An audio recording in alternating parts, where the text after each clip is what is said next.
Pode sentar, gente. Fique à vontade.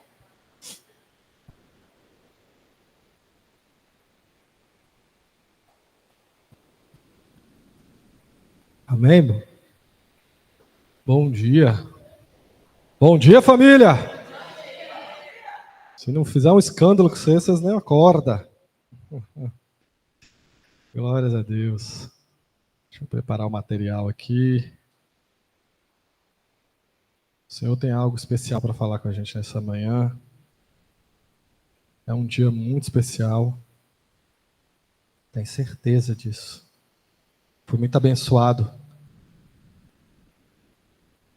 quando eu estava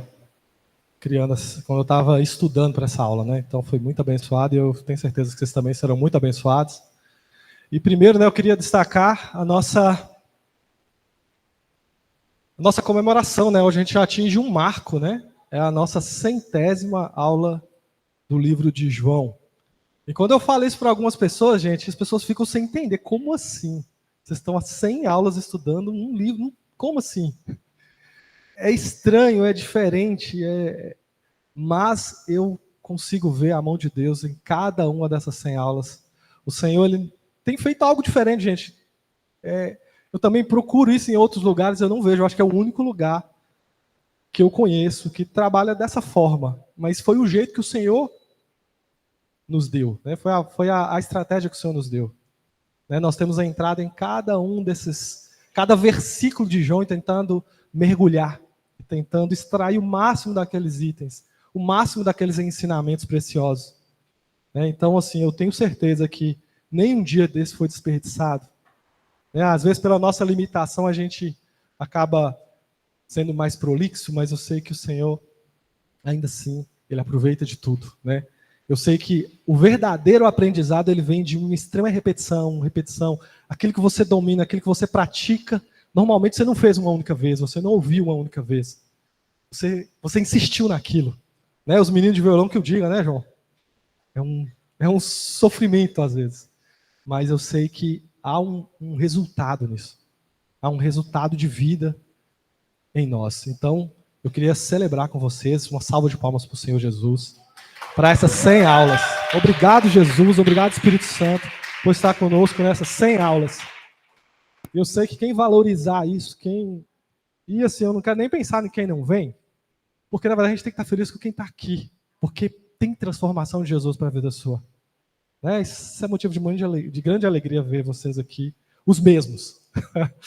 A gente fez um esforço para trazer mais pessoas, mas a gente vê que quem tem sede, tem sede. Né? E a gente pede ao Senhor que Ele jogue sal nessa igreja para as pessoas ficarem com muita sede. Né? Que mais e mais pessoas tenham sede. Então, gente, nós vamos começar com o nosso versículo base de todas as aulas, que eu gosto de colocar, que é João 20, 31, que ele vai falar sobre o motivo que João escreve essas palavras, né? O motivo que ele escreveu isso. Então, ele mesmo diz, né? Ele fala, estes, ou seja, tudo que foi escrito até aquele momento, até o capítulo 20 aí que nós estávamos, estes, porém, foram registrados para que creiais que Jesus é o Cristo, o Filho de Deus, e para que crendo tenhais vida em seu nome. Então, tudo que nós estamos fazendo aqui hoje, dessas 100 aulas, né, do livro de João, foi para trazer cada dia mais para vocês uma fé, para aumentar a fé de vocês. Para aumentar a fé de vocês. Então, o dia que você está aqui, você está ouvindo essas palavras, você está realmente deixando essas palavras entrar no seu coração, a sua fé está sendo aumentada, então o objetivo dessa aula está sendo alcançado. E com a sua fé aumentada, você vai ter vida. O que Jesus promete é vida. Vida de verdade. Vida de verdade. Né? O Senhor fala das pessoas que não conheceram a Jesus ainda porque eles estão mortos em seus delitos e pecados. Em outrora nós também estávamos mortos em nossos delitos e pecados.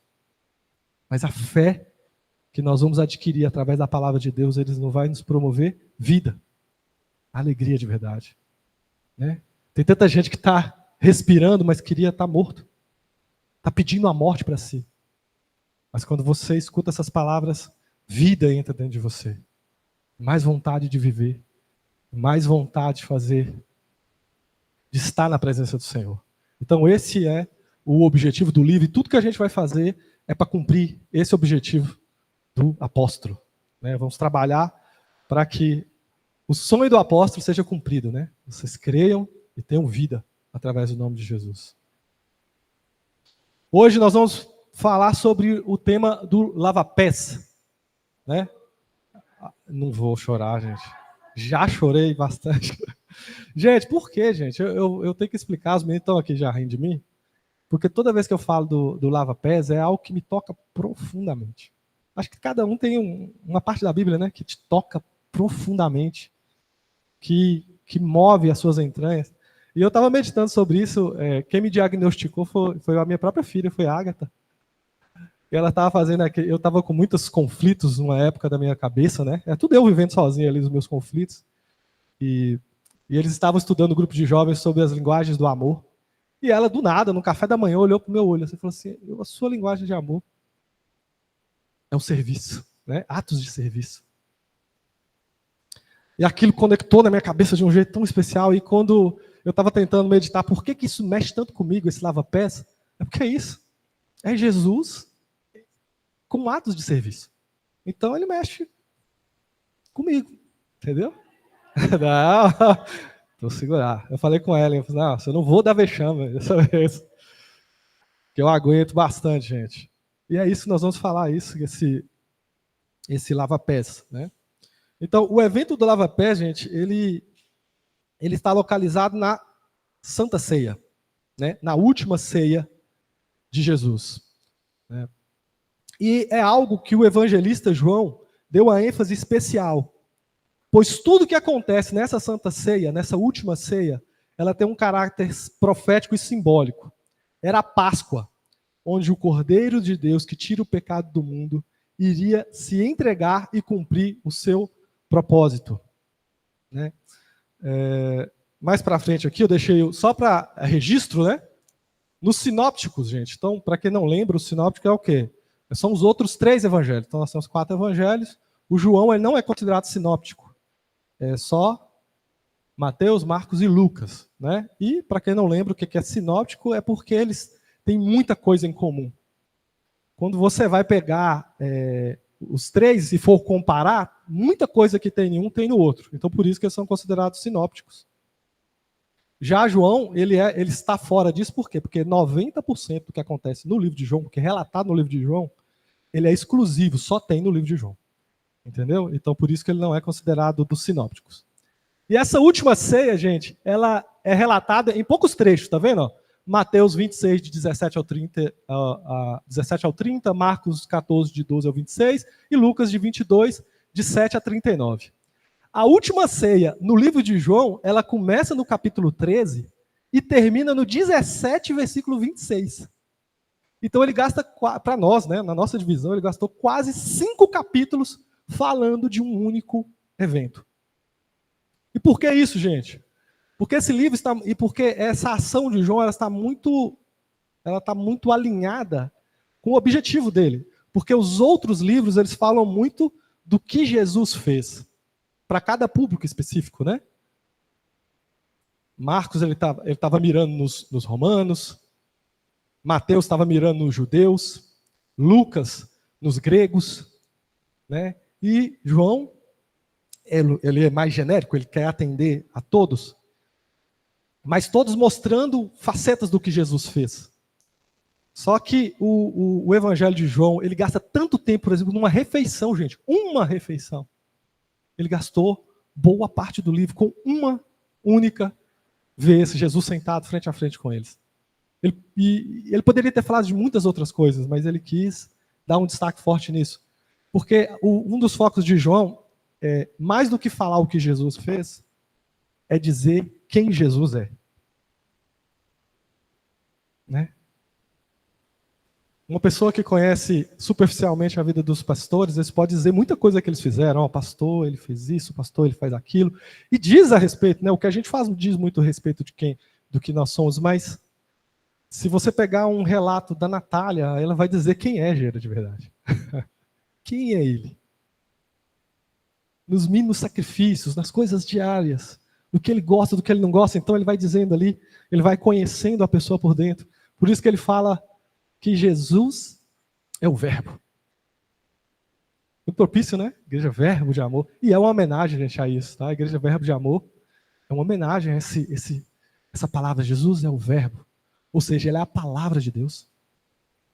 Né? E a palavra diz muito sobre quem nós somos interiormente. Tudo que a gente fala, né? A boca fala do que o coração está cheio. Então, quando fala Jesus é o verbo de Deus, nós começamos a conhecer Deus de dentro para fora. Por isso que Jesus fala, quem me vê, vê o Pai. Porque quem ouve minhas palavras está ouvindo o Pai diretamente. Eu sou o verbo de Deus. Então, por isso nós temos que ouvir. Então, esse é um dos motivos, né, de João ter gastado tanto isso. Então, após 3 anos de ministérios, de ensinos aos seus discípulos, esses eram os últimos ensinamentos de Jesus antes do seu martírio. Né? Os últimos ensinamentos de Jesus antes do seu martírio. Então, eu queria que você entendesse a solenidade do que vai acontecer agora nos próximos 5 capítulos. Eu queria que você conseguisse sentar à mesa com Jesus. Pensa, porque nós somos discípulos de Jesus. Amém? Quem é discípulo de Jesus disse, eu sou discípulo de Jesus. Eu sou discípulo de Jesus. Era naquela época aqueles homens, mas aqueles homens simbolizavam a gente hoje, gente. Tudo que Jesus está falando com ele, está falando com eles, está falando com você. Quando você lê de João 13 até o 17, é Jesus sentado à mesa falando com você suas últimas palavras. O que você falaria para sua família, pastor, se você soubesse que você tinha 24 horas de vida? 24 horas de vida.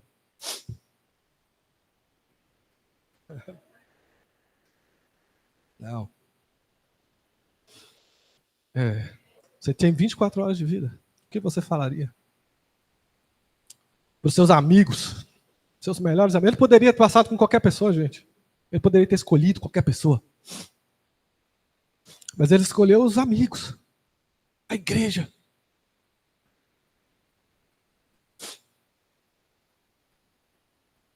Então é muito importante, é muito solene o que a gente vai ver aqui. Então preste atenção, tenta absorver tudo. Tenta absorver tudo. Porque é o seu melhor amigo falando com você.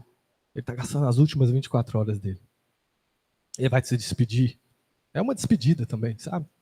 São 5 capítulos, Jesus se despedindo deles. É um misto de muita coisa, né?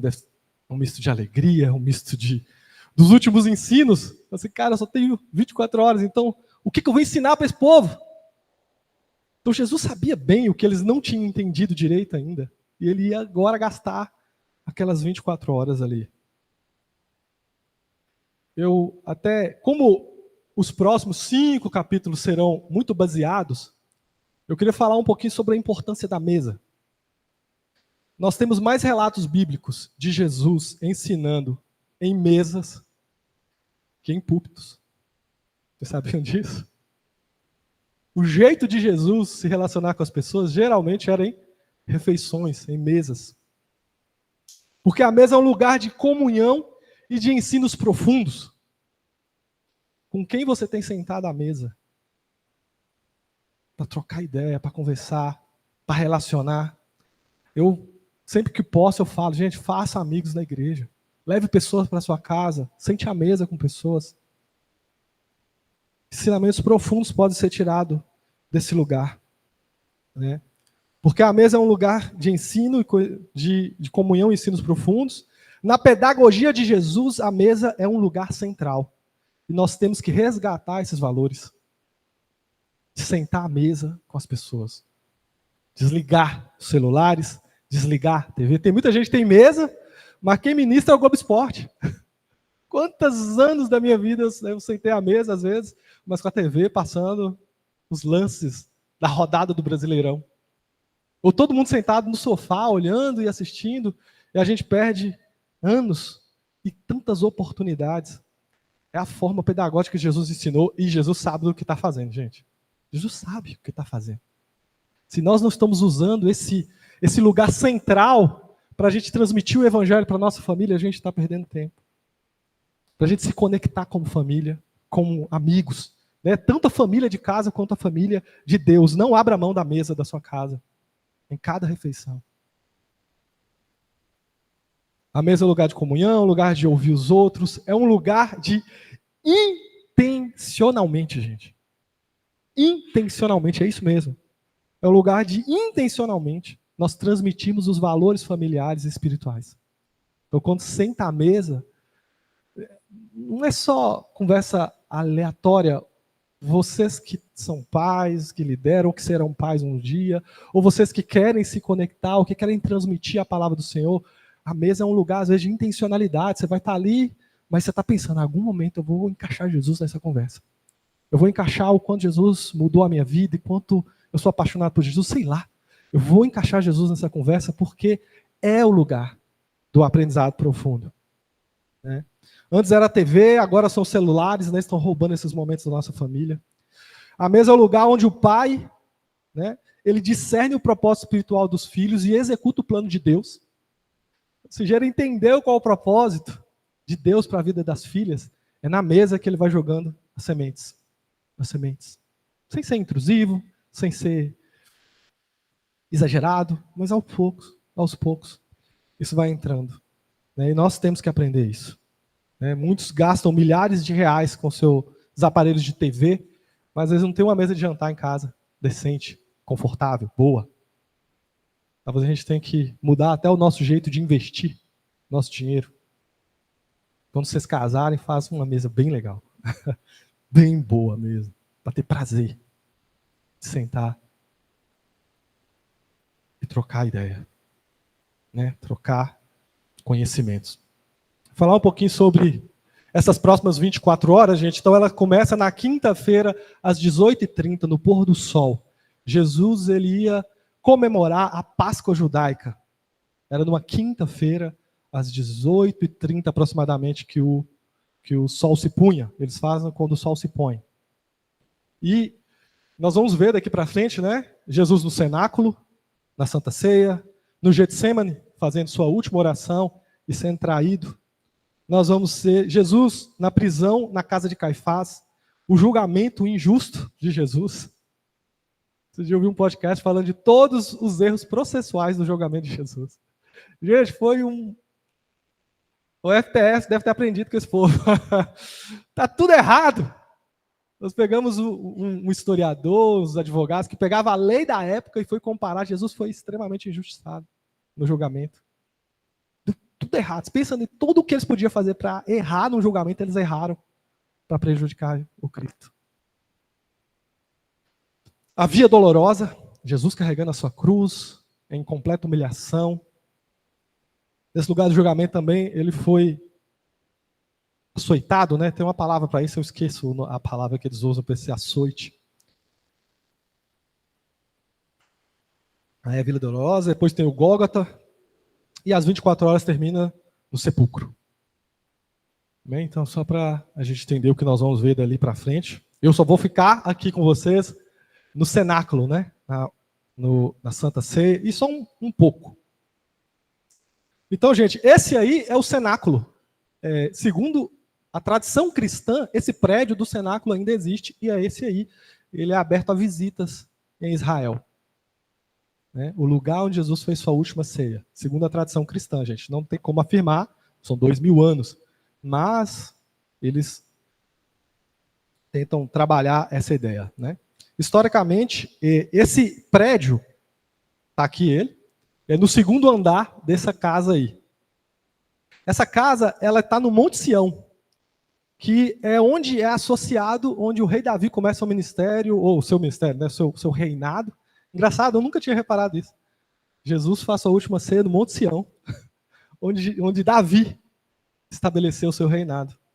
E Jerusalém, gente, o Monte Sião, na verdade, é só mais um monte em Jerusalém, tá? Jerusalém, ele tem vários montes, planícies, é uma cidade grande, mas ela é toda cima e baixo, entendeu? Então, o Monte Sião é só mais um, mas Jesus escolheu esse lugar, do Monte Sião. Né? E tá aí. E aí tem um relato do próprio Jesus falando aí, né? Coloquei Lucas 22:15. Jesus, ao chegar no cenáculo com seus discípulos, ele vai falar isso, ó. estava ansioso para comer a refeição da Páscoa com vocês antes do meu sofrimento. Então, 5 capítulos, você cruzando as referências, claro que ele não vai falar isso em João, mas ele fala em Lucas, a gente vai juntando as peças. Para começar, a primeira coisa que Jesus fala é isso. Eu estava ansioso para sentar com você, Sara. Eu estava ansioso para sentar com você, irmã Ellen, pastora Lindy. Para a gente aprender, para a gente trocar, né, para eu poder derramar em vocês o meu amor pela última vez. Não sei que eles vão ter Jesus de novo, gente. Jesus vai ressuscitar, mas é muito simbólico ele gastar ali as suas últimas, seus últimos momentos. Esse jantar, ele dura por volta de 6 horas. Eles ficam 6 horas sentados à mesa, comendo e conversando, até que chega o momento dele ir para o Getsemane, fazer a sua oração e depois ser traído e tudo começar, né? Startar toda a sua dificuldade. Amém? Então, lava pés. Vamos ler então agora o texto, né, gente, que é de João 13, do versículo 1 até o versículo 11. João 13, do versículo 1 até o versículo 11. Então, quando estiver pronto. Prontinho? Luiz estreando a Bíblia dele, nova.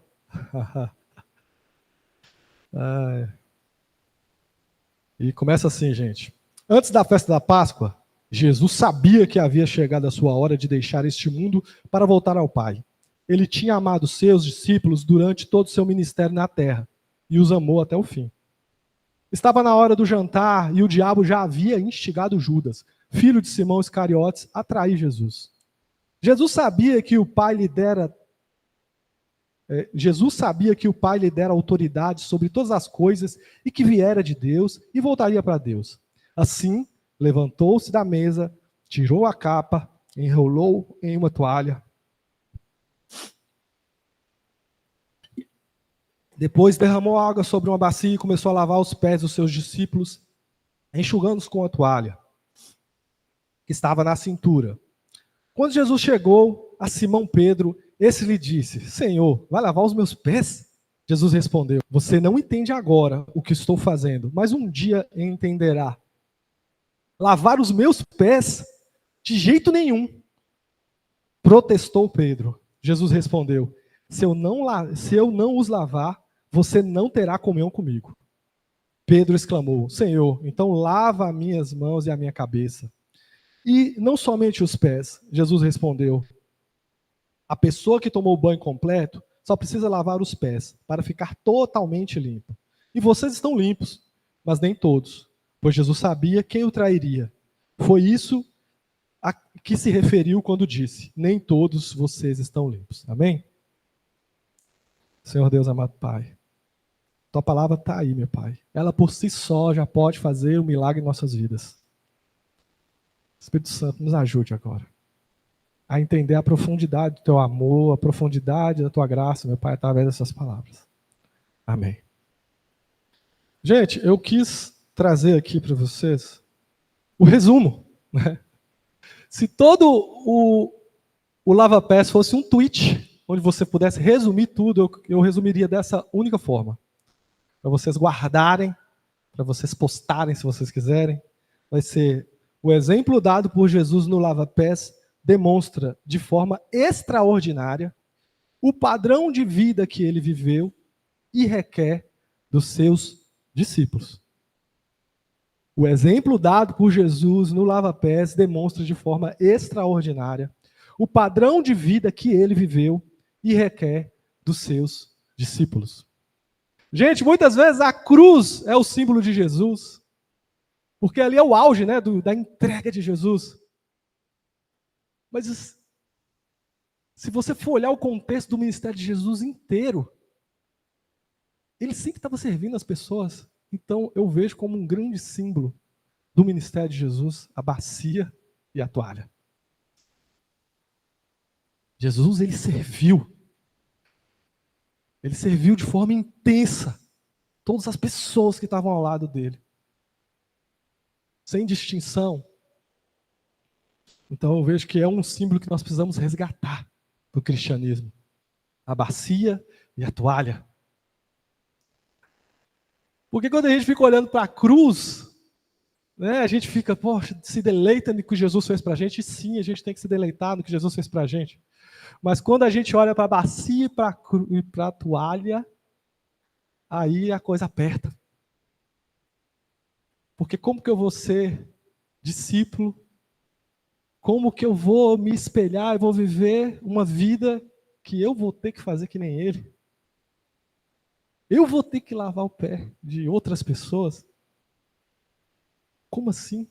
Então talvez esse símbolo, porque ele é tão chocante, talvez ele é pouco usado. Mas eu entendo sim que Jesus, por os 3 anos que a gente tem revelado por ele, ele andou com uma bacia e uma toalha, secando e lavando os pés das pessoas. Nós vamos aprofundar nesse assunto. Então, vamos começar aqui a explorar o primeiro versículo, que fala, antes da festa da Páscoa, Jesus sabia que havia chegado a sua hora de deixar esse mundo e voltar para o Pai. E ele tinha amado os seus discípulos durante o seu ministério na terra e os amou até o fim. Então nós conseguimos ver 3 ensinamentos nesse versículo. Nesse único versículo nós conseguimos puxar 3 ensinamentos. O primeiro ensinamento, gente, é a Páscoa. Né? João destaca o evento da Páscoa, né, carregando todo esse simbolismo da missão de Jesus. Primeira Páscoa, né, que mostra o povo de Israel sendo liberto e comendo uma Páscoa antes do dia da libertação. Então ele estava mostrando o que Jesus ia fazer. Então, e vocês têm que imaginar, gente, que esse símbolo da Páscoa é muito importante para João. Se você for pegar até aquele momento, ele falou Páscoa toda hora. Ele começa o versículo 1 falando isso aqui, ó. No primeiro capítulo ele fala, no dia seguinte viu João Jesus que vinha para ele e disse, eis o Cordeiro de Deus que tira o pecado do mundo. Então ele já começa a dar simbolismo. E se você for caminhando pelos capítulos, toda hora ele aponta para o dia da Páscoa. Porque ele queria nos dar atenção e conectar isso, gente. E eu fico pensando, gente, que quem escreveu isso foi o João velho. Não foi o João novinho, foi um João velho. O livro de João, se vocês não lembram, ele foi escrito aproximadamente no ano 90 depois de Cristo. Ou seja, já tinha passado quase 60 anos que Jesus tinha encerrado seu ministério dele.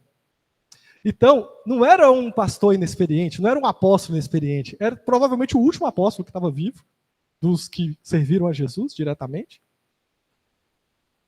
E ele provavelmente usou essa ilustração do cordeiro tantas e tantas e tantas vezes que para ele parecia que era o símbolo que sintetizava melhor a entrega de Jesus. Então, essas palavras foram escritas com muita sabedoria. Não foram escritas de forma irresponsável, além de todo o Espírito Santo, né, que regeu toda a palavra, mas você tem que pensar também que houve alguém que provavelmente usou isso e pensou sobre isso durante toda a sua vida. Era das últimas coisas que ele escreveu. Né? Além das cartas que ele escreveu também. A última foi o Apocalipse, que o João escreveu, mas ele escreveu isso já em idade entre 70 e 80 anos, a gente não sabe precisar, mas é mais ou menos assim que aconteceu. Então a gente vê esse símbolo de Jesus, o Cordeiro de Deus que tira o pecado do mundo. Esse sacrifício que promoveria a libertação de toda a humanidade. Então é isso que ele queria mostrar. Esse símbolo é muito importante. Ele fala, ó, antes da festa da Páscoa. 2, gente. Ele sabia. Então, Jesus sabia tudo o que iria acontecer a partir de agora. Então, nada do que ia acontecer no seu martírio foi oculto pelo Pai. Jesus sabia e corajosamente marchou em direção às densas trevas para salvar a sua e a minha vida. Vocês já pensaram nisso? Faltava 24 horas, mas ele sabia toda a humilhação, toda a dor que ele ia passar. Isaías 53:10 ele vai falar assim: fazia parte do plano do Senhor esmagá-lo e causá-lo dor. Quando, porém, sua vida for entregue como oferta pelo pecado, ele terá muitos descendentes, terá vida longa e o plano do Senhor prosperará em suas mãos. Quando ele vir tudo que resultar da sua angústia, ficará satisfeito. E por causa de tudo que o meu servo justo passou, ele fará que muitos sejam considerados justos, pois levará sobre si os pecados dele. Então Jesus, ele sabia o que ia acontecer, mas ele tinha uma visão do prêmio, gente. E sabe qual era o prêmio? O que vocês entendem quando fala assim, ó, quando ele vir todo o resultado da sua angústia, ele ficará satisfeito. Ele ia passar por toda essa dificuldade e o resultado que ele queria é a sua vida. O que ele fala, né? Muitos se tornariam justos por causa dessa ação de Jesus. Então você se torna justo na presença do Pai por causa disso. Eu quero pensar, Jesus olhando para a sua vida, ele vai ficar satisfeito? A gente tem que refletir, gente. Porque muitas vezes a gente vive um cristianismo meia boca. E há um sacrifício muito grande envolvido. Né? Foi penoso. Né? O fruto do seu penoso trabalho, né? Tem umas versões que falam isso, o fruto do seu penoso trabalho. Ele vai olhar para isso. Mas aqueles que são de Deus, aqueles que perseverarem até o fim, que são de verdade, gente. São de verdade, porque, sinceramente, você olha na igreja e você vê que muitas não são de verdade. Muita gente não está entendendo o que está acontecendo aqui. Não está, gente, porque não tem nada mais radical no mundo que cristianismo, gente. Se você está vivendo um cristianismo muito de boa, está um negócio errado. Porque não tem nada de boa. Pega a sua cruz. Ame seus inimigos. Doa suas coisas, doa sua capa. Ajude. Se gaste.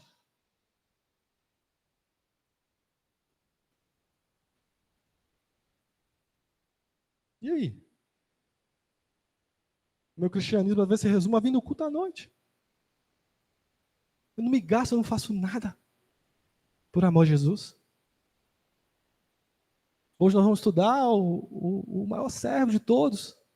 Mas tem muita gente só se servindo da igreja. Só se servindo. Ele vem aqui para aliviar a sua consciência e para receber palavras de motivação para viver a sua vida. Ou dicas de prosperidade. É. Eu quero estar no meio daqueles que Jesus vai olhar o fruto do seu penoso trabalho e ele vai sentir satisfação. Ele vai sentir alegria, satisfação. E a última coisa que a gente vê nesse primeiro versículo, gente, é esse finalzinho que às vezes passa desapercebido. Ele tinha amado os seus discípulos durante todo o seu ministério na terra e os amou até o fim. O que podemos aprender com essa frase é que Jesus nos ama com um amor fiel. Ou seja, a fidelidade dele não está condicionada à nossa. Ele sabia que seria traído. Ele sabia que seria abandonado, gente, porque ele ficou praticamente sozinho naquela cruz, naquele julgamento. Ele sabia que Pedro ia negá-lo com veemência. Mas João coloca, ele tinha amado os seus discípulos durante todo o seu ministério na terra e os amou até o fim. Gente, ele continuou marchando, sabendo o que aqueles caras iam fazer com ele. Esses dias a gente estava assistindo, né? A gente ouviu um podcast que uma frase ficou muito marcada para mim. Eu e a irmã ela, a gente fica trocando, às vezes, os podcasts, coisas legais. E tinha uma palavra que depois começou a fritar na minha mente, que era: o perdão de Jesus precede o arrependimento. Ele sabia que Pedro ia negá-lo. E Pedro negou. Mas como que Jesus chega em Pedro, gente? Ele se apresenta com Pedro já com um lanchinho pronto, os peixinhos na brasa. Vem cá, meu amigo. Ele já tinha perdoado. Pedro não tinha nem se arrependido. É assim com você também. Ele já te perdoou. E muitas vezes a gente fica atolado em culpas, coisas que nos impedem de chegar a Deus, gente. Porque o problema da culpa, eu não tenho nada contra arrependimento, mas eu tenho muita coisa contra a culpa. Porque a culpa te afasta. Quando você se sente mal com uma pessoa, eu prejudiquei a Lindy. O último lugar que eu quero vir é nessa igreja. Porque eu prejudiquei ela. Se eu estou devendo uma pessoa, ou você vê alguns devedores, o cara que é mal pagador, ele te vê na rua, ele atravessa para o outro lado, enfia numa loja, esconde. Porque a culpa nos afasta. E Jesus te amou com amor fiel. Ou seja, não importa o que você vai fazer, ele continua te amando. Com amor fiel. Não depende daquilo que você está fazendo. Depende do que ele, de quem ele é. E de como ele escolheu te amar. Com amor fiel. Amor fiel. Como é que ele chegou para Tomé? Ele foi atrás de Tomé, gente. Tomé não queria saber. Eu não quero mais saber disso. Eu gastei 3 anos da minha vida nesse negócio aqui e deu tudo errado. Eu não acredito mais em nada disso. E Jesus, quando tem uma certa reunião, que ele chega no meio de todo mundo, já com o corpo transformado, vem cá, Tomé. Toca aqui no meu lado. Ele se expõe. Ele precisava fazer isso, ele é o rei do universo. Ele precisa prestar conta para um inseto. Vem cá, toca no meu lado. Cura a sua incredulidade. Cura. Tomé pôs os termos. Se eu não pôr o dedo lá na ferida dele, eu não acredito. Então tá bom, vem cá. Mais uma vez. Mais uma vez. Né? E tantas outras coisas, gente. E tantas outras situações onde mostra que esse nosso Deus, ele nos ama com amor fiel e que nos ama até o fim. Lá na frente nós vamos falar sobre Judas recebendo o pãozinho molhado, né? Ele recebe um pãozinho molhado de Jesus, molhado no molho ou no vinho, não lembro.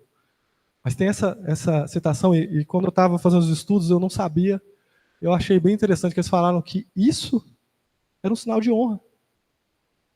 Sabe quando você está no seu aniversário e você corta o primeiro pedaço? Para quem vai o primeiro pedaço? Tá. O simbolismo é o mesmo. Então Jesus pega aquele pedaço ali e fala assim, cara, eu não desisti de você. Ele fala para o traidor, não desisti de você. Mas eu sei que você já desistiu de mim. Ele vai até o fim. O amor é um amor fiel. E como Judas não quis se arrepender, então ele se apartou. O perdão estava lá. Mas ele não quis se arrepender. E vai viver afastado de Cristo para sempre. Vai viver afastado de Cristo para sempre. E a gente tem que tomar cuidado disso, porque ele te ama com amor fiel. Mesmo que você tenha traído ele, negado, pecado. Nossa, eu recebi tanto do Senhor e eu cometi um pecado desse, meu pai. Ele te ama ainda. Volta para ele. O perdão já está lá, só falta o arrependimento. Porque o perdão nos constrange a nos arrepender e ir para a presença dele. Ele já está lá.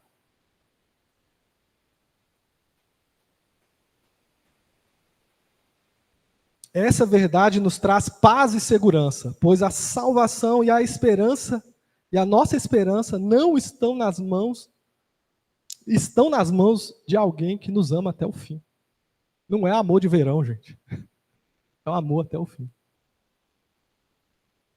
Então, nesse primeiro versículo, nós podemos pegar esses 3 ensinos, né? O símbolo da Páscoa, o que Jesus sabia, né? Ele sabia tudo que ia acontecer com ele, mesmo assim, corajosamente ele foi em direção. E, por último, ele te ama até o fim. Ele amou até o fim. Versículo 2 fala assim, né? Estava na hora do jantar e o diabo havia instigado Judas, filho de Simão Iscariotes, a trair Jesus. Então eu quero também parar um pouquinho nesse versículo 2. Não vou ser sempre assim, não, viu, gente? Um por um, não. Mas são dois versículos que eu achei com muita coisa. Mas a primeira coisa que a gente aprende aqui nisso é que o diabo, gente, ele tem a possibilidade, coloquei aqui, né? O diabo pode, de forma intrusiva, colocar pensamentos na nossa mente. Vocês sabiam disso? Ou, às vezes, a gente sabe, passa desapercebido, né? A NVT fala instigado, a NTLH fala posto na cabeça, a NVI fala induzido e a ARA vai falar posto no coração. Então, essa primeira reflexão assustadora nos diz, né, que o diabo ele pode, sim, de forma intrusiva, jogar pensamentos na cabeça das pessoas. E o que é o perigo, gente, desses pensamentos? O que a gente tem que fazer? E agora? O que eu faço? Como assim? E agora? O que eu vou fazer com relação a isso? Primeira coisa, gente, os pensamentos eles são armas poderosas. Então, não subestime um pensamento errado. Se você está recebendo tipo de pensamento errado, você tem que lutar contra isso o quanto antes.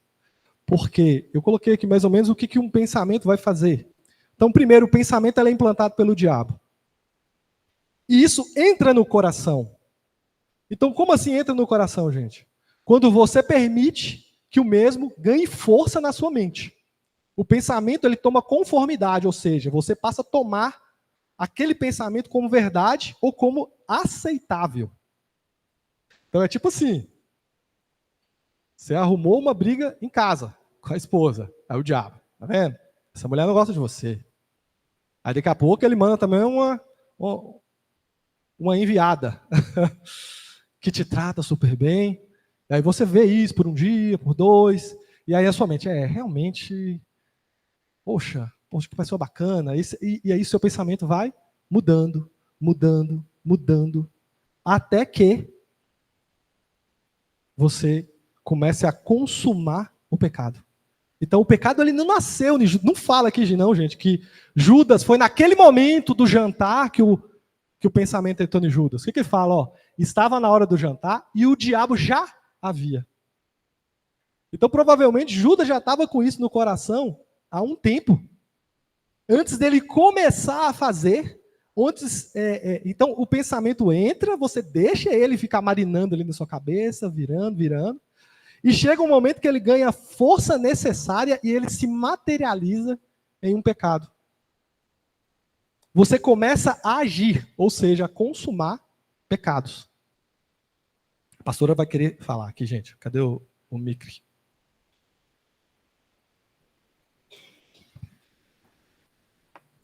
Bom dia, irmãos. Pensando, né, nessa sua colocação, né, a respeito da pessoa e de Judas e do diabo já ter colocado, instigado, posto na cabeça, induzido. Pessoas, a gente não encontra um desviado da noite para o dia. Uma pessoa não se afasta da igreja porque aconteceu uma situação hoje e ele se afastou da igreja. Mas é um processo, é de fato um cada dia. Acontece uma coisinha, outra coisinha, e vai se juntando. E se não há uma correção, se não há um entendimento, se não há um conhecimento daquilo que realmente é a palavra, e do que Jesus faz, e o objetivo, o propósito final da palavra de Deus e do amor de Deus para a gente, as pessoas vão realmente se distanciar. Nós mesmos corremos esse risco, né? Não estou falando só de membros, mas nós das lideranças somos mais, muitas vezes até passamos por momentos difíceis, e se a gente não souber lidar com essas situações, o inimigo vai colocando na nossa cabeça, porque ele vai realmente soprando, e a gente vai introduzindo isso para o coração, e quando a gente percebe, uma coisinha tornou-se uma coisa enorme, uma coisa grande, nos afasta. Quando você falou sobre a pessoa que deve o outro, ele se afasta, e a gente que mexe na área comercial, a gente vê isso acontecendo todos os dias, pessoas deixar de ser seu amigo, porque te deve R$10, R$1. Que amizade mais sem significado é essa, né? Então, assim, realmente nós precisamos entender a palavra, aprender essa palavra, examinar essa palavra, para que não aconteça como aconteceu com Judas. Judas estava com o próprio Jesus. Só que o inimigo foi colocando, né? E como você citou também a questão da moça, da pessoa que aparece na vida do homem e vice-versa, né? Ele começa a olhar coisas que ele não vê. E não é tipo assim, eu vi isso na mulher tal, mas eu não vejo na minha esposa. E o inimigo começa a trazer uma bandeja toda recheada, toda requintada, para que ele seja atraído. E é isso que nós muitas vezes somos, atraídos a situações adversas, e nós caímos em tentação por falta de atenção, né? Por falta de conhecimento, por falta de examinar. Até porque parece que a gente tem uma certa tolerância com o que passa dentro da cabeça da gente. Porque a gente acha que nós temos razão sempre. Porque todo esse processo que a pastora está falando, gente, eu acredito que mais da metade do processo, antes de pecar, ele fica aqui. Você fica pensando em pecar. Você fica imaginando a forma de fazer. Você fica dando justificativa para você fazer. Não, mas realmente ela merece eu fazer isso com ela. Mas realmente isso. Não sei. Então você vai deixando a coisa marinar. Aí você ficou 90%, mas no final sair, brotar um pecado. Você tem quando a gente passa por essas situações, a gente fica buscando razão, né? Eu estou certa, e parece que tudo coopera para provar que você realmente está certo, né? Mas é o pecado, é a falta desse conhecimento do propósito de Jesus. E a gente precisa realmente estudar e entender essa palavra, porque foi para isso que Jesus veio, para nos ensinar. Né? E esses versículos, eu tinha lido eles em casa e analisado também um pouco, e ele fala muito comigo na minha vida pessoal, nos meus dias. Ontem mesmo, antes de, na hora que eu acordei e abri os olhos, eu falei, gente, que coisa boa poder abrir os olhos. Quantas pessoas não podem fazer isso? Né? Mas logo em seguida eu pensei em um monte de coisas, e eu falei, é isso, é aquilo outro, e a gente vai se distanciando do principal propósito, que é adorar a Deus, amar a Deus, viver para Ele, saber que nós já temos o perdão. Outro ponto, rapidamente, a questão do amor. Deus nos amou, nós somos amados. E a gente vê uma sociedade carente de amor. Pessoas reclamando que não são amadas, pessoas mendigando o amor, quando nós temos um Pai que nos amou de tal maneira. Pode continuar. Não vou falar a noite inteira. Agora vai ser não, dia. O pastor Geraldo. Glória a Deus. É muito importante, que nós sabemos isso, que nós temos um adversário que ele é perspicaz nessa área. Desde a queda dele, ele colocou na cabeça que ele queria ser igual a Deus. Nós conhecemos resultados. Com Eva, ele colocou na cabeça de Eva, olha, vocês comerem, você vai ser igual a Deus. Trabalhou na mente. Se nós olharmos assim, ele começa a trabalhar na mente, às vezes nós não percebemos, né, que quando Jesus estava no início do seu ministério, lá no deserto, ele foi lá confrontar Jesus, trabalhar na mente, falar assim, olha, mas Jesus sabia da estratégia dele. Por isso, querido, que nós temos que ter muita certeza daquilo que nós cremos, porque ele procura nos fazer isso, e ele procurou Jesus e falou assim, olha, deixa eu dar uma cirandada em Pedro, que aí vamos ver o que está com ele. Então, e ele começou a colocar na cabeça de Pedro. Pedro subestimou o inimigo, ele falou, eu posso fazer isso, onde é que o senhor foi, eu vou com o senhor. E Pedro subestimou isso, e o diabo usou, e nós, como cristãos, nós temos que ter a certeza disso, procurar entender e conhecer, querido, porque é na escola bíblica que nós aprendemos, essa mesa de jantar aqui, ou de almoço, que nós estamos aqui alimentando dos manjares do céu, que nós vamos enriquecer e se preparar, querido, porque hoje, a igreja, os pastores têm que fazer estratégia para chamar a atenção do pessoal, das pessoas, né? E não deveria ser assim, a pessoa devia ter sede, como o Diego falou no início, tem que Deus colocar sal para que eles tenham sede da palavra, de querer aprender, de querer se preparar, de querer ter um relacionamento, de querer crescer, querido. Isso é muito importante, que nós queremos buscar os princípios da palavra de Deus e aplicar no nosso dia a dia, para nós sabermos identificar quando é a ação do inimigo, o que é santo, o que é profano, o que nos afasta de Deus, o que nos aproxima de Deus. Porque a nossa vida, ela está sempre em movimento, e nós não estamos parados assim, não. Cada dia nós enfrentamos diversidades. Se nós não tivermos alicerçado, convicto de quem nós cremos, certamente o inimigo vai encontrar brechas, porque por isso que a palavra de Deus diz que nós devemos renovar a nossa mente a cada dia. Nós temos que estar aprendendo, estamos nos policiando, estamos nos investigando a nós mesmos, sondando o nosso coração, para saber que se nós estamos de acordo com a palavra de Deus. Que tipo de evangelho estou vivendo? Como está a minha vida? Né? Será que eu estou servindo como Jesus serviu? Será que eu tenho comunhão? Será que eu tenho pregado o evangelho? Será que eu tenho vivido um evangelho não raso, mas genuíno? Amado, o amor de Jesus Cristo nos constrange. Quando ele fala assim, esse povo não vale nada, mas eu os amo. E ele deu a sua própria vida por nós. Aleluia. Gente, então voltando, hein? Quero deixar, enquanto a Alisson está colocando, só para recapitular o tema aqui. Nós estamos falando de pensamentos, ou seja, eu quero deixar o mais explícito possível, gente. O diabo, ele coloca pensamento na cabeça das pessoas. E esses pensamentos, eles podem ir crescendo, crescendo, crescendo, até se tornar em um pecado. Então, fica ligado no que você pensa. Daqui a pouco a gente vai falar um pouquinho sobre como se proteger disso. Irmão Arce, pode falar. Aqui a gente vê dois traidores, né? Assim, desse pedaço da história. A gente vê Pedro, né? Primeiro ele não queria que lavasse os pés, depois na intensidade dele, lava até minha cabeça.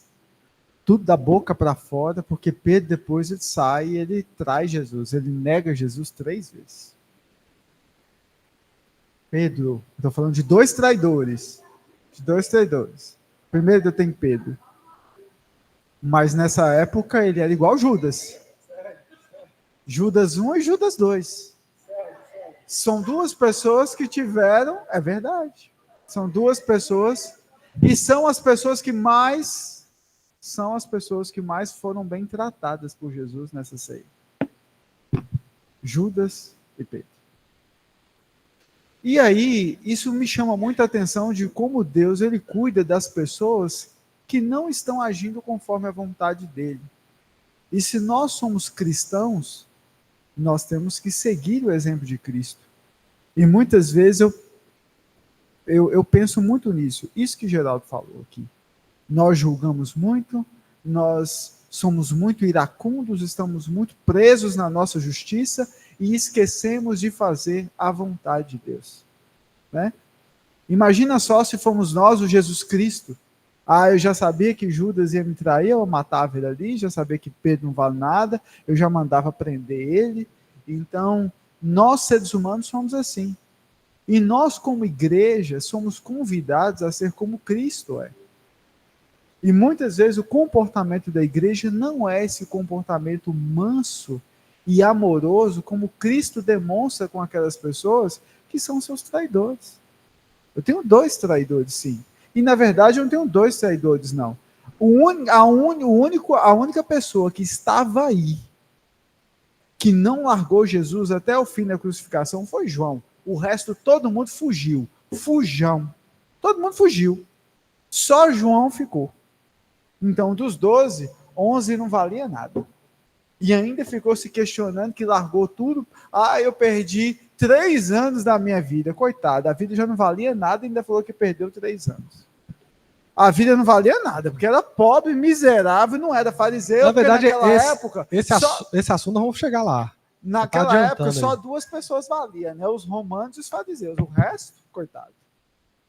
Então, e quando Diego fala isso na questão de pensamento, temos que ter muito cuidado com os pensamentos que nós damos vazão.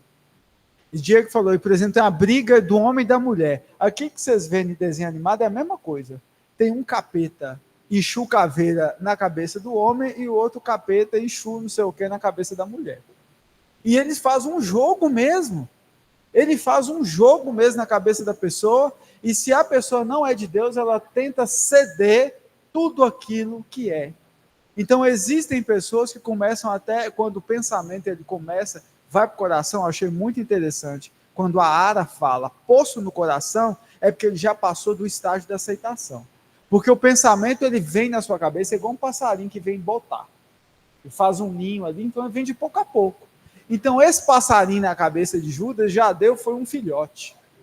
Não é? De tanto tempo que ele está ali, já deu, foi um filhote. Então o pensamento ele já desceu para o coração. Ou seja, se não me engano, Judas já tinha combinado as 30 moedas de prata lá com os sacerdotes. Então já estava tudo armado. Já estava tudo armado já. Então ele já tinha traído, já tinha tudo combinado, ele ia voltar e ia receber aquelas moedas. Eu não sei se já recebeu e viu aquela confusão toda. Então temos que ter muito cuidado, que eu vejo hoje uma igreja, sem querer me alongar muito, mas já me alongando, eu vejo muito uma igreja afastada desse propósito de Deus. Aquele Deus, aquele Cristo que ama aquela pessoa que faz mal para ele. Nossa, se eu fazer mal para uma pessoa, um irmão aqui, você está doido. Tem que ficar 2 domingos sem vir aqui na igreja. E a gente tem que ter muito cuidado com isso, porque a igreja ela é obrigada, se ela é realmente de Cristo, a fazer a vontade de Cristo. Senão, não é igreja. Bem. Na verdade, isso nós vamos discutir um pouquinho sobre isso, tá, gente? Vamos tentar focar na ideia do pensamento agora, porque nós vamos falar sobre isso. Né? Poxa, como assim Jesus cuidou do traidor? Vamos focar na ideia. Senhor pastor, vai falar mais uma? Vai lá, pastor. Se nós entendermos assim que quando estamos falando na área da mente, né? Quando está na mente, a gente ainda tem, uma escolha, você ainda tem um controle sobre ela. Mas quando desce para o coração, aí já passa a ser um desejo. Você quer realizar. Nós precisamos ter muito cuidado com isso, querido. Porque quando nós desce para o coração, nós queremos dar vazão àquele desejo do nosso coração. E nós precisamos estar policiando o que nós pensamos, o que desce no nosso coração, porque muitas vezes a palavra de Deus diz que o nosso coração é má. Né? Muitas vezes nós queremos fazer aquilo que está no nosso coração. Quando Jesus Cristo disse assim, ó, esse povo que está aí, eles me louvam com os lábios, mas o coração está longe de mim. E lá em Mateus diz, filho, sobre tudo que deve guardar, guarda o teu coração, porque dele é que procede fonte de vida. Quando está no coração, querido, a coisa é mais complicada. Já se torna um desejo, um anseio, aquilo que você busca. Por isso nós devemos guardar o nosso coração. Amém. Então, lembra dos passos aí, gente? Vocês anotaram os passos? Primeiro, o diabo implanta o pensamento. Isso entra no coração, ou seja, você fica deixando isso rodar na sua mente, isso parece que vai crescendo, é igual um fermento, né? Vai crescendo, e vai se tornando aceitável. Uma coisa que antigamente você fala, poxa, e eu fazer isso? Não é tão errado isso. Aí você começa a achar que não é tão errado, e aí a coisa daqui a pouco, você já aceita isso. Né? E 3, isso ganha força e se materializa, ou seja, aquele pensamento só estava na sua cabeça, você vai lá e pratica. E alguns vão até mais longe, sabe, gente? Que alguns passam a militar por uma forma de pensar. Não, você já viu o tanto de gente que milita a favor do aborto, que milita a favor de coisas horríveis, violências horríveis. Por quê? Porque entrou na mente, foi para o coração, mas tem gente que vai mais longe. Agora eu vou fazer todo mundo acreditar. Agora eu quero que todo mundo pense como eu. Ele começa a militar por um pecado. E aí se implanta uma cultura diabólica. Esse dia eu estava vendo um podcast falando sobre exorcismo, né? Por que a gente vê tão pouco hoje pessoas sendo endemoniadas? E aí eu vi uma pessoa falando de forma muito sábia. Eu falei assim, sabe por que não tem? Porque antigamente o diabo tomava as pessoas para fazer coisas. Mas o diabo hoje, ele já implantou uma mentalidade diabólica nas pessoas, que as pessoas agem como um endemoniado sem estar endemoniado. Então ela acredita que o certo é aquilo. Então ela vai fazer aquela ruindade. O diabo precisa entrar naquela pessoa? Não precisa. Ela já acredita, ela já faz. Já executa. A pessoa está tão ruim que é a pessoa que usa o diabo, não é o diabo que usa a pessoa, mas não. Mas é isso, gente. Então, existe muitas vezes a gente pode ter alguma mentalidade diabólica que a gente tem que resolver isso na nossa vida. E aí eu queria falar um pouquinho, antes de terminar, né, pelo menos chegar no final aqui, do 2, que é falar sobre a cura. Então, como que a gente reage sobre isso? A gente entendeu que isso é um problema. Agora a gente precisa entender o que eu devo fazer. Né? Provérbios 4, 23 vai falar, o pastor falou aqui também, né, sobre tudo o que se deve guardar, guarda o teu coração, porque dele procedem as saídas da vida. Provérbios 4, 23. Então a primeira coisa, gente, é identifique os pensamentos implantados pelo diabo, colocando os pensamentos à luz da palavra de Deus. Então se o diabo colocou um pensamento na sua cabeça, irmã, a primeira coisa que você vai pensar, poxa, eu estou pensando isso aqui. Mas à luz da palavra de Deus, o que a palavra de Deus fala? Fala ali, ó. Para de conversar com a Mariazinha, viu, Manu? Aquela menina não vale nada. Aquela menina tá de olho e cai. Misericórdia, gente. Mas, e aí, o que acontece? Deixa esse pensamento entrar. Aí você tem que pôr a luz da palavra de Deus. Peraí, o que Deus fala para eu fazer? Porque se você deixar o pensamento crescer, a coisa vai para outro rumo. Então, a primeira coisa, identifica o pensamento à luz da palavra. É um pensamento de Deus? É do diabo. 2, rejeita esse pensamento. Se você identificou que é do diabo, rejeita. Imediatamente. Igual a pastora estava falando, de pessoas que ficam tristes, ninguém gosta de mim. E isso, espera aí, gente. Põe isso à luz da palavra de Deus. Ninguém gosta de você? Se Deus deu o seu filho,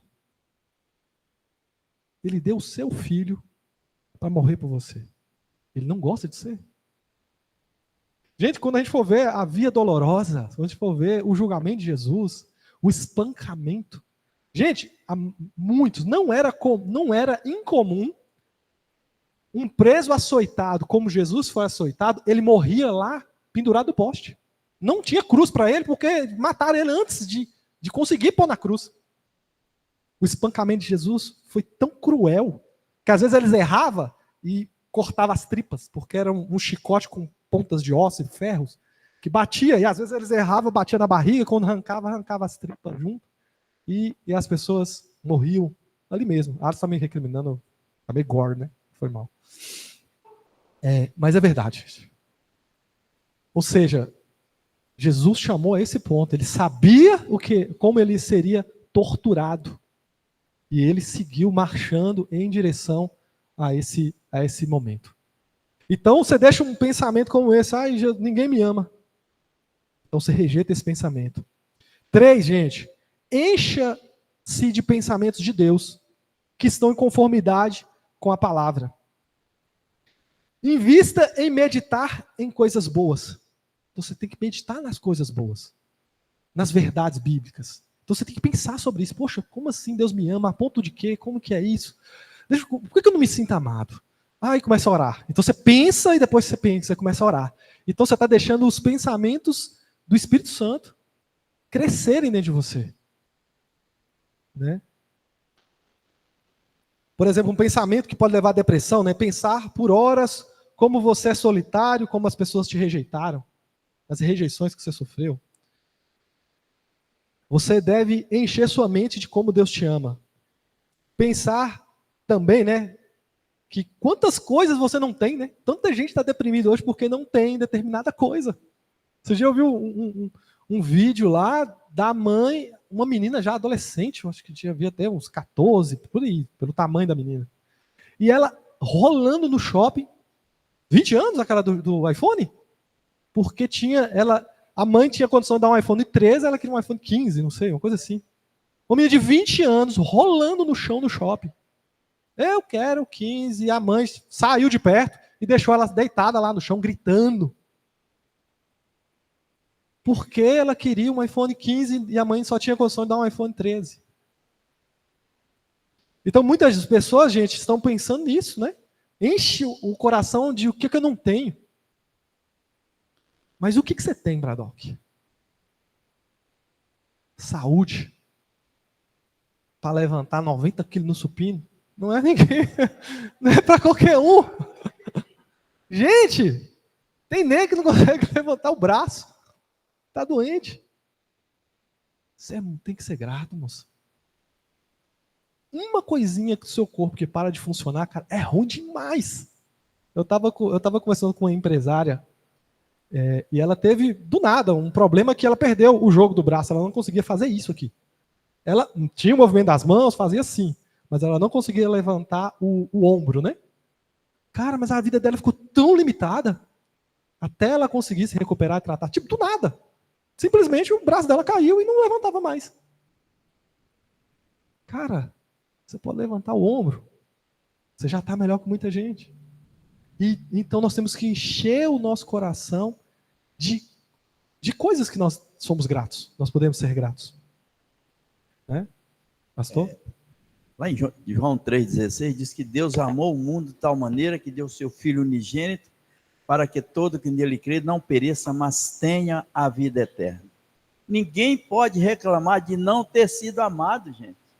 Você pode até reclamar de não amar alguém, mas de não ter sido amado é impossível, porque Deus nos amou primeiro. Ele cuida de nós.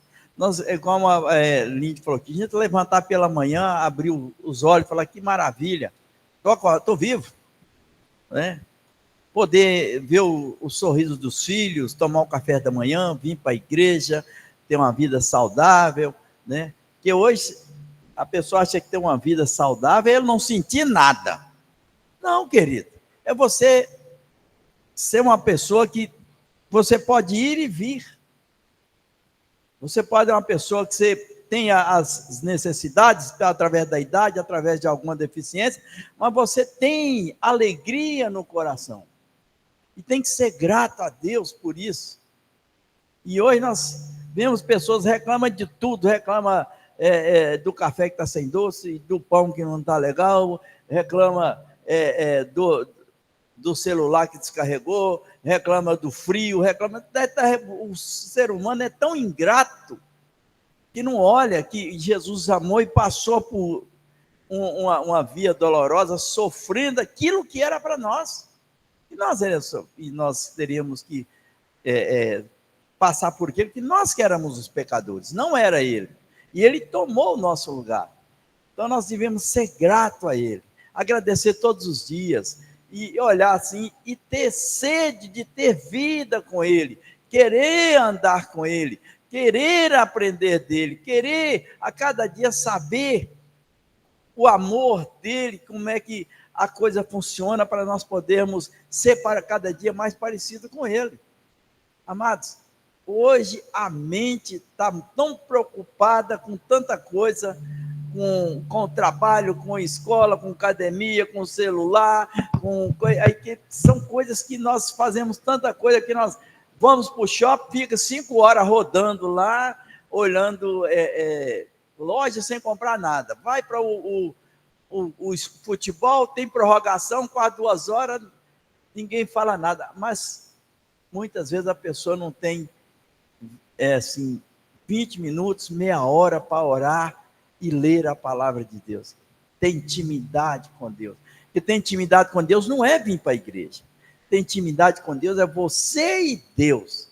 Falar assim, eu estou aqui, sonda o meu coração, muda a minha mente, muda meus pensamentos, mexe no que tem que ser mexido, muda no que tem que se entregar, se derramar, deixar Deus fazer a obra nas nossas vidas. Aleluia, o pastor falou sobre a ansiedade, né? Então, eu ia até colocar esse exemplo também. De forma simplória, né? A ansiedade é um pouco do medo do futuro, né? Do que vai ser. Então o diabo ele pode implantar um pensamento em você, trabalhar isso sobre assim, o tanto de coisa que pode dar errado. Você está sempre pensando, eu vou fazer isso, mas pode dar errado, eu não vou conseguir, eu não isso, e você sempre pensa, mas os outros têm muito candidato, eles são melhor que eu, o pessoal está mais preparado. Tu vai pensando em um monte de coisa, vai gerando o que no seu coração? Ansiedade. Né? E como que a gente pode lutar contra isso? Né? Podemos encher a nossa mente de como Deus nos ama, o quanto Ele é poderoso e tudo está no controle das mãos dele. E isso tem que trazer paz para o nosso coração. Poxa, se você tem uma pessoa que está do seu lado, Luiz, sabe? O cara mais potência do planeta, do universo, ele está do seu lado. Ele te ama. Ele está no controle de todas as coisas. E se você meditar nessa verdade e deixar essa verdade entrar no seu coração, a ansiedade tem que sair. Por quê? Então tudo vai dar certo. Ou tudo que precisa dar, vai dar certo. Eu só tenho que me esforçar, fazer a minha parte. Né? Eu tenho que plantar minhas sementes. E para encerrar, Filipenses 4:8, gente. Vamos ler Filipenses 4:8. Vou deixar vocês abrir, já que não vamos dar conta de terminar a parte do lava-pés ainda. Não vamos chegar lá, não. Chegamos no 2.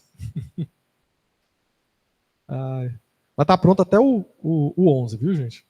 Nós já chegamos no 2. Mas vai assim. Filipenses 4:8. Eu quero que vocês meditem nisso a semana toda. Que fala assim, ó. Finalmente, irmãos, tudo que é verdadeiro, tudo que é respeitável, tudo que é justo, tudo que é puro, tudo que é amável, tudo que é de boa fama, se alguma virtude há, e se há algum louvor, seja isso que ocupe o pensamento de vocês. Bem, não é fácil mudar um pensamento implantado, não é fácil. Se tem um pensamento que você deixou criar raízes na sua mente, você vai ter que lutar contra ele agora. Mas você luta com a palavra de Deus, você luta com as verdades de Deus, pensando sobre ela, meditando sobre ela, orando. Você identificar, poxa, Deus, tem uma coisa que eu acredito, uma coisa que eu milito aqui, mas agora, à luz da palavra de Deus, isso é um pecado, isso é errado. Mas eu ainda acredito nisso, eu ainda quero isso. Então pede a Deus para te libertar desse pensamento, desse sofisma, né? Lá na aula da cura do cego de nascença, nós falamos muito sobre sofismas. Mas para não deixar os cansativos, nós vamos encerrar agora. E eu queria só cantar um louvor, rápido louvor. Por quê, gente? Porque tudo que a gente aprende de Jesus tem que trazer para nós uma resposta em adoração. Você entendeu quem é Jesus? Você se apaixonou um pouquinho mais por Jesus hoje? Então, a resposta correta para isso, né, é a adoração. Amém? Então, pode parar de gravar, irmã Ágata, e vamos adorar o Senhor. Amém?